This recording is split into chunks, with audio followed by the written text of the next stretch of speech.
Welcome back, Heat Seekers. Hopefully, week 12 treated you well. Week 13 is nearly upon us, and Sully and I are here to try to comb through the pile of stuff to see if we can get you some waiver wire help. With that being said, though, I do want to put the caveat. This may be different in your league. So all leagues vary. We try to use the 65% threshold. So if there's more ownership than that, we tend to leave the guy off the list if it's in all the major platforms, if he's more than the 65% ownership. With that being said, Mr. Sullivan, who are the plan A guys? The interesting thing is injuries change all of this very quickly. Jamaal Williams, a handcuff guy. DeAndre Swift gets hurt again for the second time this year, and this one looks a little bit more significant. He's a week-to-week guy at this point. The Lions are going to play him if they can because they want to win a game. They don't want to go 0-4 into the offseason. But Jamaal Williams is just a thumper. Prior to pulling the curtain back, I mentioned Godwin Igwebuike as well as Jamar Jefferson because they roll those guys out too. So go after Jamaal Williams, but know that if Swift is out, they could roll a couple of guys in. What do you think about this plan A tier? Is there anything here that really stands out to you? Well, I think it's similar to the Williams, the theme here. It's injuries create opportunities. So Alexander Mattison is next man up in Minnesota. Just got a notification that Dalvin Cook, who went down in the latter parts of that game, has a dislocated shoulder. So Mattison should see a significant amount of workload in that offense. So I think he's absolutely worth picking up. And Dontrell Hilliard seems like it's Tennessee's going with a hot man approach. So he is the one to grab there. Rashod Bateman's playing right now. I'm a big fan, and I still think there's a lot of upside there. He's rostered around 24 to 40% in leagues that we look at.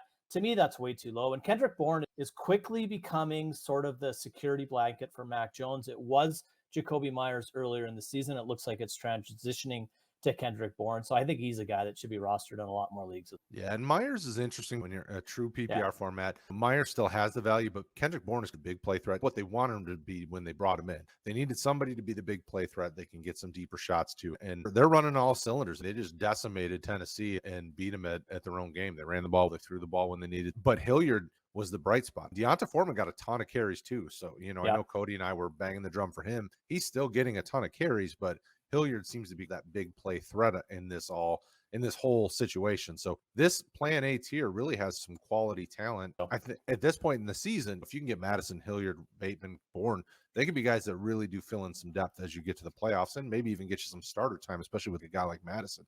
Yeah, one quick thing is Hilliard is on bye next week. So if you're looking to get through next week, he's probably someone that you should put a little bit further down your list. Yeah, and he might be a little more available, though. So if you can't get one of these other guys, you might be able to go get him just because people aren't going after him because they might need him for next week. All right, what does plan B look like? It's an interesting grouping, more so because Logan Thomas is coming back off IR and really is a tight end one when healthy. Collins is the guy for this offense at the running back position, but OBJ came over to LA, but Van Jefferson's still looking just as good and he's healthy. OBJ, if you watch that Green Bay game, continues to hold his back. He's having trouble. He's pulling up in routes because he's hurting. Van Jefferson feels safer because who knows if OBJ's get 75, 80% and he could go down with injury sooner rather than later. What do you think about this tier? How do you feel about a guy like Van or Logan or Alex or any of them? I like Logan Thomas. Like you said, I think he's a top 12 tight end.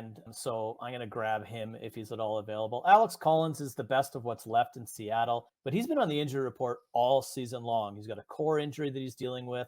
And I just don't think that's that great of an ad. Derek Carr in a super flex and Tua Tagovailoa, I think those guys are really nice QB2s for your lineup. Sterling Shepard potentially coming back can help the Giants, and he was rolling at a wide receiver 1 level when he was playing. Westbrook-Ikhine, maybe? Somebody's got to catch the football in Tennessee. And I'm kind of out on Kenny Golladay, but I totally agree with you on Van Jefferson. Matthew Stafford's looking for him, and he obviously has a relationship with Van Jefferson. That trumps pretty much everything. We've talked ad nauseum about Cooper Kupp and Matthew Stafford's relationship, but there's one there with Van Jefferson as well. And he hit him on a big, I think, of 70-plus yard touchdown pass today, and he's looking for him when he needs that big play. So maybe that's OBJ a little bit more in the coming weeks, but I'm comfortable with Van Jefferson in my lineup for sure. Yeah, and it's tough. Going back to a guy like Nick Westbrook, it's hard to know. He's very touchdown dependent. Like this week, he got a touchdown. Those weeks that he's not getting touchdowns, it's just not great production. Totally. It's hard to trust a guy like that. Where Van Jefferson, even if he's not getting you a touchdown, he's getting you 2-3 catches and maybe 40 to 70 yards, where it's a little bit more palatable. So if you need wide receiver help and you're having trouble, be careful there. Make sure you're checking what's available in your leagues and know that some of these guys are very much touchdown dependent. Kenny Golladay would be one of those guys. put in that category in that offense. Sterling Shepard, not so much because he's going to get the volume. He's going to get those targets from Daniel Jones. Absolutely. Anything else you want to add about these tiers? No. Okay, that's it then. Hopefully we helped you.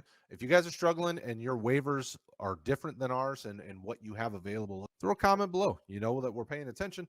We'll get back to you as soon as we can to try to help you out. As always, rotoheat.com. Hit us up on Twitter. Hit us up on Discord. Find us wherever you need the help, and we will see you later.